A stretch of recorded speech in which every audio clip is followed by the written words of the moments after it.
What is going on, college basketball fans? Today I have for you guys my own personal updated bracketology. Tomorrow Joe Lenardi comes out with his, so you already know tomorrow we are going to fill out Joe Lenardi's bracketology as we do every single week. But for today, I have for you guys my own personal one, and I'm ready to get into it and break it all down for you. I just want to say subscribe if you guys are new. Daily college basketball March Madness coverage here on the channel. You don't want to miss it. Hit that like button if you guys enjoyed and comment down below your thoughts on my bracketology. And yeah, guys, let's get it started. All right, so here are my first two regions, and let's first go over my last four buys, my first four games, and my first four out. So my last four buys are actually USC, West Virginia. Those are the last two buys, and I have two 10 seeds, FAU and Memphis, on the last four buys as well.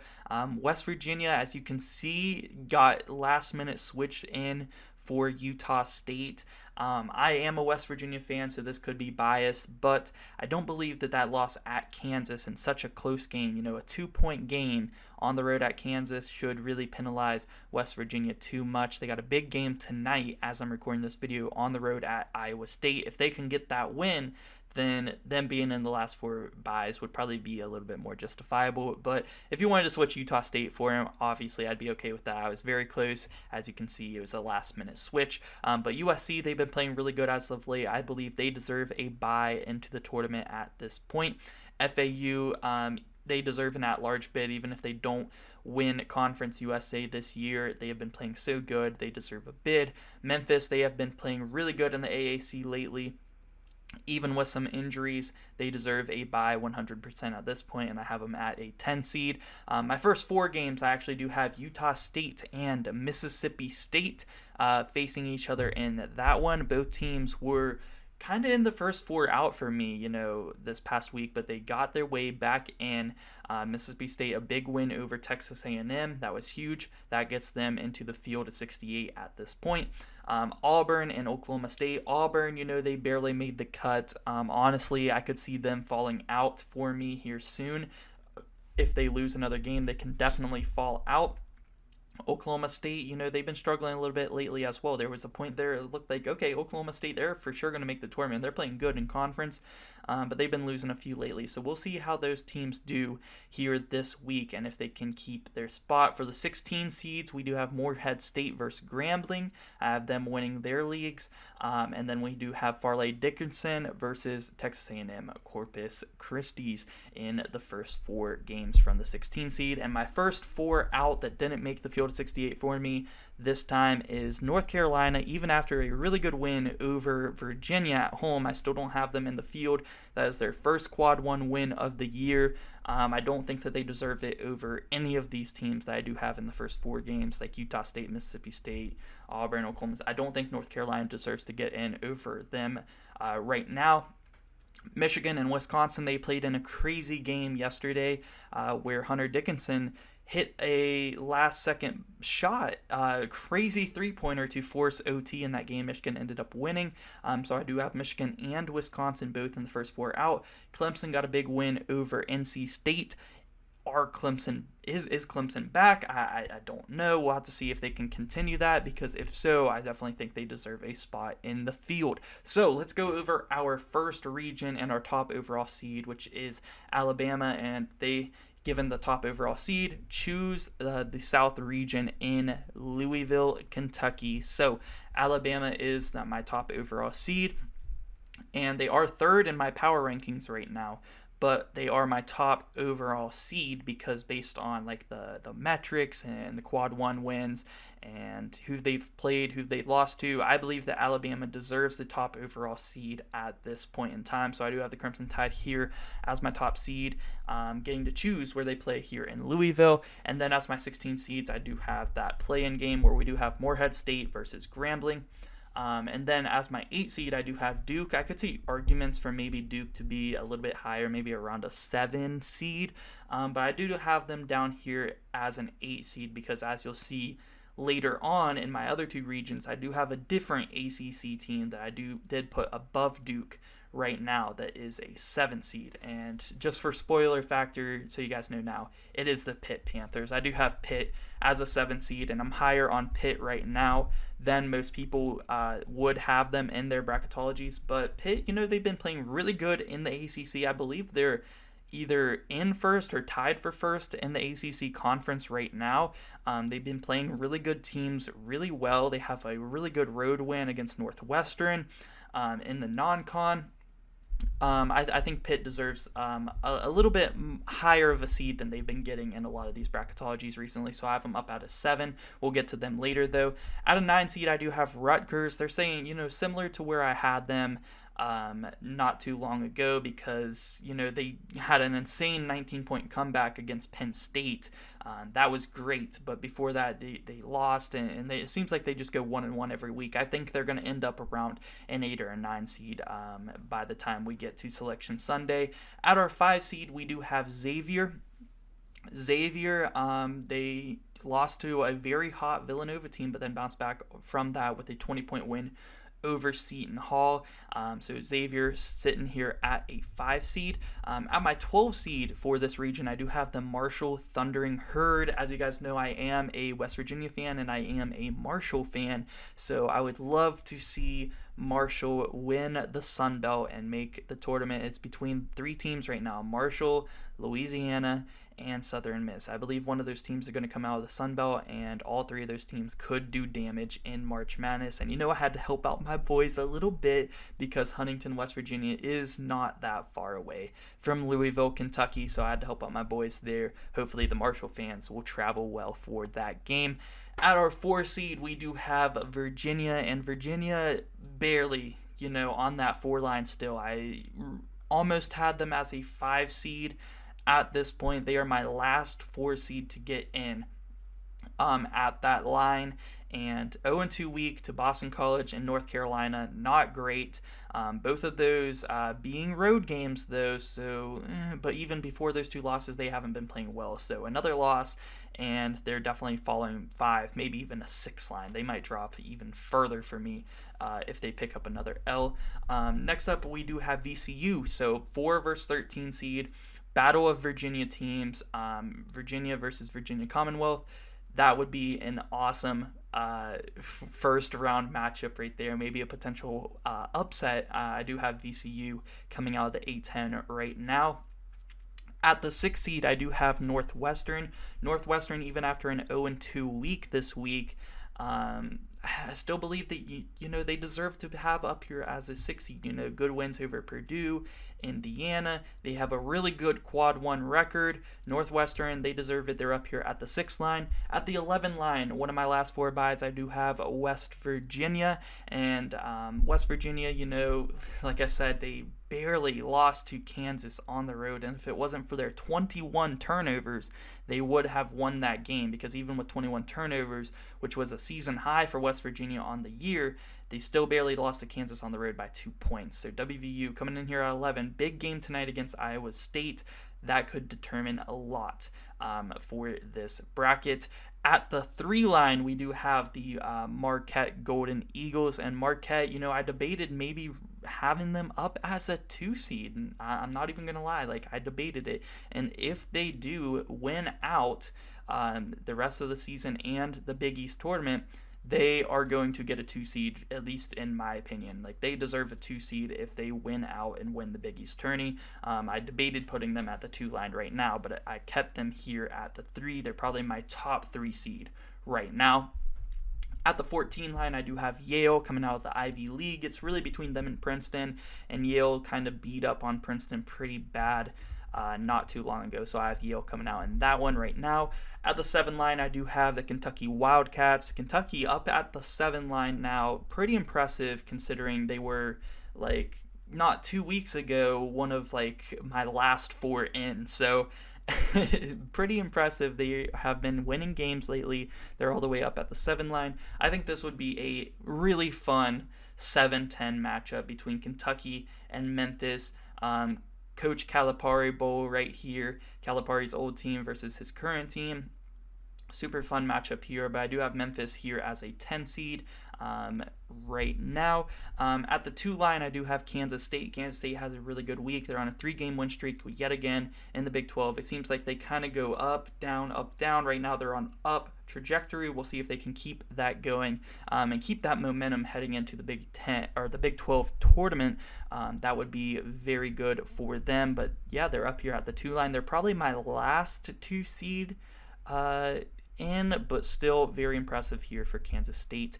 At the 15 line, I do have Colgate. I have them winning their league there in the Patriot. And our second region, we do have the Midwest.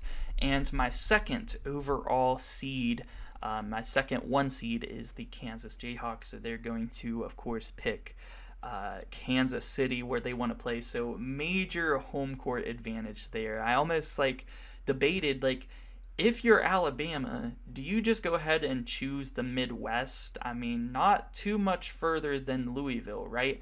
And you don't give Kansas that home court advantage. I don't know, but Kansas choosing the Midwest right there beside Lawrence in Kansas City, and Kansas is the 1 seed going up against either Texas A&M, Corpus Christi, or Farley Dickinson University, the winner of that game. At the 8 line, I do have Arkansas staying at the 8 line. I didn't move them down any for losing to Alabama on the road. They played that game really well, and Arkansas, as you guys know, one of my top sleepers right now, and the way Nick Smith Jr. has been playing, only kind of proves my point a little bit more. So Arkansas, I think that would be a really fun 8-9 matchup between them and Nevada. Nevada gets in there at the 9 line. Pretty high on this Wolfpack team. They play really good basketball, and I think that would be an amazing matchup, and I would love to see Kansas versus Arkansas round 2.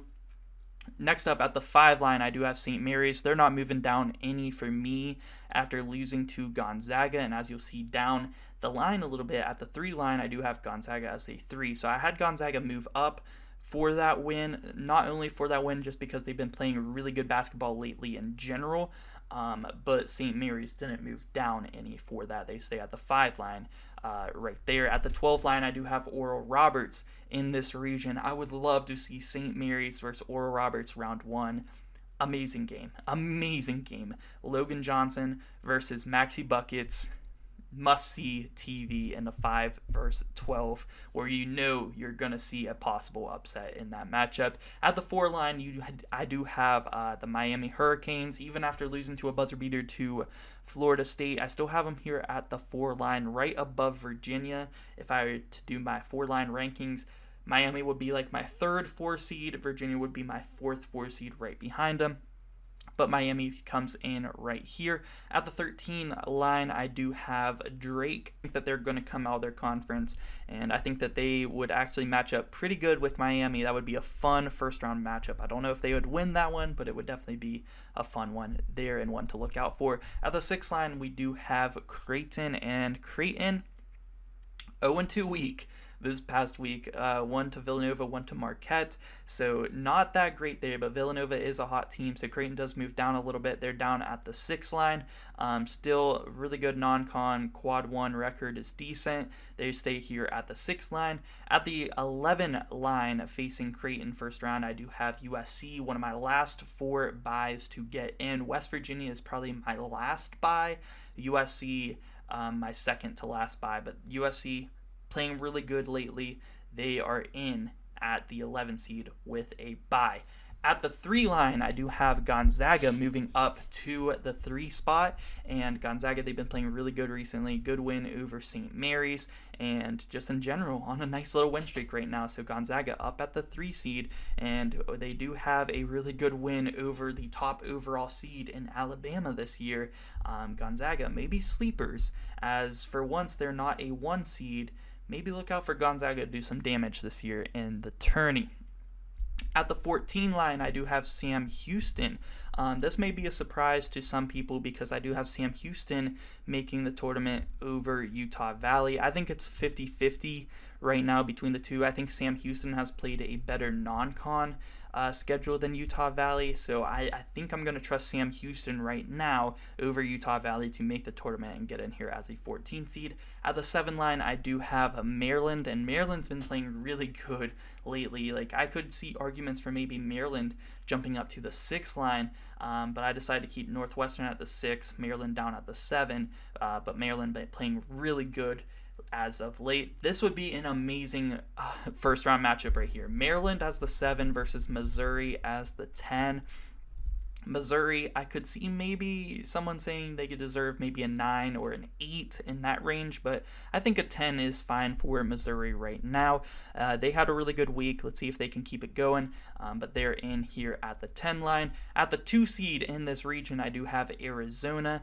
Arizona, they did lose to that crazy half-court buzzer beater by Arizona State, but I still have them in here as a 2 line. They are probably my second to last 2 seed, just behind Kansas State there. And then at the 15 line, I do have Youngstown State coming out of their league. I think it's between them and Milwaukee, and Youngstown State kind of beat Milwaukee pretty bad. I could also see a bid steal coming out of that region, so who knows. But for now, I do have the Penguins at the 15 seed. All right, so our last 2 regions right here, starting in the West that will be hosted in Las Vegas, we do have Houston taking over that region as the 1 seed right now. They've been playing so good as of late, blowing out AAC teams game in, game out, and I'm very excited to watch them face Memphis on the road here coming up next weekend. That's going to be a really good matchup. Houston 100% deserves a 1 seed, no arguments there. At the 16 seed, we do have UNC Asheville. This is actually the strongest 16 seed for sure. They almost got a 15 seed for me. If UNC Asheville comes out and are a 16 seed, I definitely look out for them. If anyway a 16 beats a 1, UNC Asheville might be the team to do it. At the 8 line, I do have Iowa with a big win over Michigan State in comeback fashion, like an insane comeback, was able to defeat Michigan State this week. And as you can see, Michigan State down there, I do have as a 10 seed. I really wanted to put Michigan State at the 9 line, but I decided to actually put FAU above them, and a lot of that is because I couldn't really put Michigan State at the 9 line because then it would be Iowa versus Michigan State. And for that reason, I don't want to see Big Ten versus Big Ten in the first round. I decided to give FAU, and they deserve it, the 9 line. FAU's been playing amazing all year. They only have, 3 losses on the season. Florida Atlantic, they deserve it. They're up at the 9 seed, and they'll face Iowa first round. At the 5 line, I actually have San Diego State. They are moving up quite a bit for me after, on a nice little win streak lately and a really good week, including a buzzer beater over New Mexico on the road.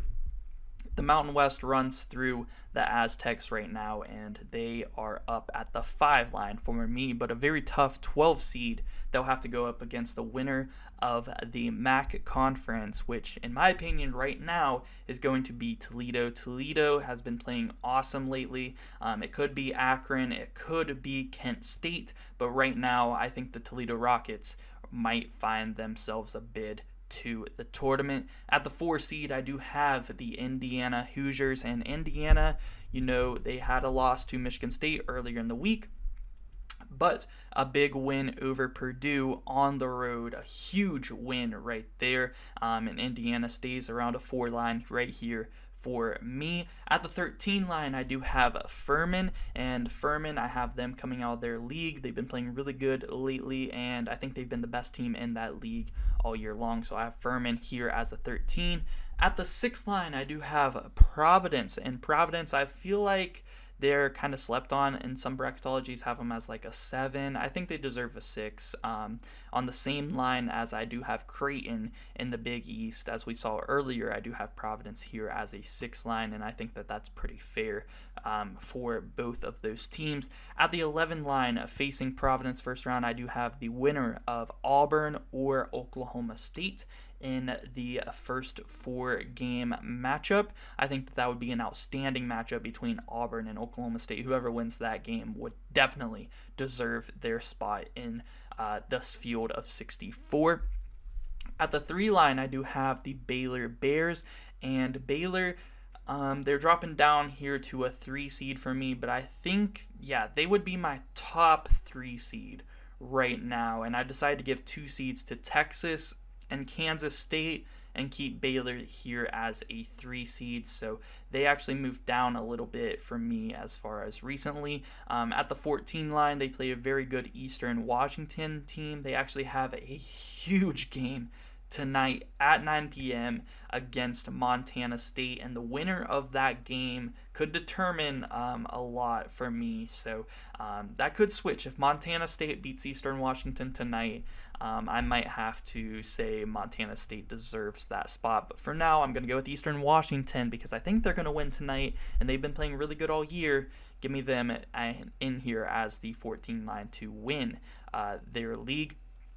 At the 7 seed, I do have Texas A&M. Texas A&M, I almost tried to put them up at the 6 line. It didn't really work out as well, so I think they're my top 7 seed right now. The Aggies been playing really good, and they did take a loss to Mississippi State this week, and that was a really good game. And they also beat Tennessee earlier this week. So Texas A&M, they're still playing really good ball. They're in here at a 7 seed, my top 7 seed. Right now. At the 10 line, I do have Illinois, and Illinois, it's so surprising to me that they're all the way at a 10 line because of how good they were early on in the season, defeating teams like UCLA, Texas, both on neutral site courts. Illinois, they've been struggling, they've been on and off in conference play, and they're going to be in here at a 10 seed. We'll see if they can do some damage in the Big Ten tournament and try to up their seeding a little bit. But if they do get past Texas A&M, if you're a good A&M team, they will get to face UCLA more than likely in the second round, who they did beat earlier in the year. So UCLA is in at the 2 line, but they have been playing really good lately, and I'm not sure if Illinois wants to see them in a rematch because UCLA has been playing really good. Like I said, I have them in here as a 2 seed. I think they're my top 2 seed right now for the Bruins are. So I cannot wait to watch UCLA versus Arizona round 2 and hopefully round 3 in the Pac-12 championship. That would be great to see. But UCLA in here at a 2 line. At the 15 line, I actually do have Hawaii winning their league. It's between them, UC Santa Barbara, UC Irvine, but Hawaii actually has a decent record in that league, and they just recently defeated UC Irvine, who UC Irvine was actually the team I wanted to put in the field right now, but Hawaii just beat them. I'm going to have the Rainbow Warriors get in here at the 15 line. Why not? A little bit of a bid steal there. A little bit of a bid steal, but Hawaii's a good team.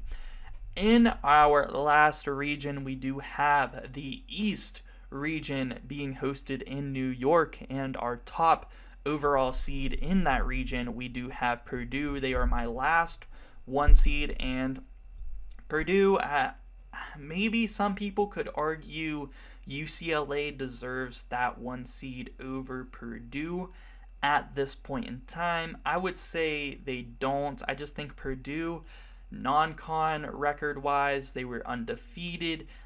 Really good wins in the non-con. Really good quad 1 record still. They've just been having a little bit of a rough patch as of late. So for now, unless they lose and choke bad in the Big Ten tournament, I'm still going to have Purdue up here at a 1 seed. At the 16 line, I do have them facing Norfolk State coming out of their league. At the 8 line, I do have NC State, and NC State was a team that I had as like a 6 or a 7, but then a big loss to Clemson kind of dropped them back down to an 8 line for me. But the Wolfpack are a really good sleeper team this year. I don't like them as an 8 because I don't think that they could knock off Purdue, but if they are a 6 or a 7 seed, look out for NC State to possibly make a little bit of a sleeper run this year in the tourney. At the 9 line, I do have Boise State. That would be a really fun 8-9 matchup between NC State and Boise State. Would love to see that. We'll see if the Broncos can maybe get their first tournament win this year, because they will probably get a bid to the tourney. Right now, I have them projected as a 9 seed. At the 5 line, I do have the Iowa State Cyclones moving down for me after, not playing that great as of late. I think they deserve around a 5 seed, though, because they are still a really good team. They still have, really good metrics, stuff like that. But been struggling lately. A big game for them as well against West Virginia tonight at home. If they lose that one against West Virginia, Iowa State could be dropping down to like a six line, probably not a 7 line, but who knows? We'll see how they do. 5 line for them right now, and they'll have to go up against the mighty tough Charleston team that has been really good all year long. Only a few losses for Charleston on the year, and my 12 seeds are really strong in this bracketology. Charleston, Toledo, Oral Roberts, Marshall. Like, I would not want to see any of those teams if I am a 5 seed in the first round. So very tough 12 seeds in my bracketology right now, and that's assuming all these teams do win their conference, so you never really know, but very strong 12 seeds right now. At the 4 line, I do have the UConn Huskies, and UConn actually playing really good lately. On a nice little stretch of wins. They did have the one loss to Creighton on the road, only by like 3 or 4 points, I'm pretty sure. But other than that loss, they've been playing really good basketball as of late, and you factor that in along with a decent quad 1 record, which I believe is like 5-5. Really good at non-con resume there for the Huskies as well. UConn up here at the 4 line, and they'll have to face against a really good Liberty team first round here for me. Liberty, a really good team, and it's between them or Kennesaw State coming out of that league. I still think Liberty are going to come out right now. At the 6th seed, I do have TCU still at the 6th line, even after taking a loss at home to Kansas. They did bounce back from that with a really good win over a hot Texas Tech team. That Texas Tech team is probably next 4 out for me still. They're hanging around the bubble somewhat, but Texas Tech, they're going to have to do some damage in the Big 12 tourney if they want to make the field of 68. At the 11 line, we do have my first 4 game between Utah State and Mississippi State. I think this would be an amazing game, and I did want to put Utah State in as a last 4 bye team because I do believe they deserve it at this point. But I didn't really want to penalize West Virginia too bad for losing, like I said, by 2 on the road at Kansas, who is my second best team in the country right now, my 2nd overall seed right now, and that one was on the road. So I do have Utah State here having to face Mississippi State in the first 4 game. At the 3 line, I do have Tennessee still at the 3 line. They're hanging in there. They're probably my last 3 seed on the board. I wanted to move them down, but right now they still have a really good non-con resume, a really good quad 1 record, really good wins against teams like Kansas and Texas and Alabama. Right now Tennessee still deserves a 3 seed, and they're coming off their most recent game, a 40-point victory over South Carolina. So they are my last 3 seed in, but they did get a 3 seed right here. At the 14 line, I do have Iona, the Fighting Rick Pitino's in the field right now. They should win their league regarding any bid steals in there. So we will see, but right now I do have Iona coming out of that league. At the 7 line, I talked about earlier, who's the team that I have at the 7 line instead of Duke, because I dropped Duke down to the 8 line. I do have Pitt here at the 7 line. I think Pitt deserves that. I think they're being a little bit slept on. And this is coming from a West Virginia fan, so this isn't bias or anything like this, because I absolutely hate Pitt. But I think they're being a little bit disrespected in a lot of people's bracketologies right now. Some people are having them at like the last 4 buys, at the 10 line. I have them up here all the way at the 7 line, which is, that's quite a big jump. And, I think they, playing really good in conference. They have a really good non-con win over, like, Northwestern. Really good wins over teams like Virginia. 2-0 against North Carolina. So we'll see how they do in the ACC tournament. But I could see them ending up in this spot around a 6, maybe even an 8 or a 9 maybe. But Pitt, a 2-0 week, I have them up here at a 7 seed. At the 10 seed, I do have Michigan State. And Michigan State, this is like the part of my bracketology that I hate the most. Michigan State is 100% my top 10 seed because they were supposed to be a 9 seed, but I had to switch them because here's the reason why.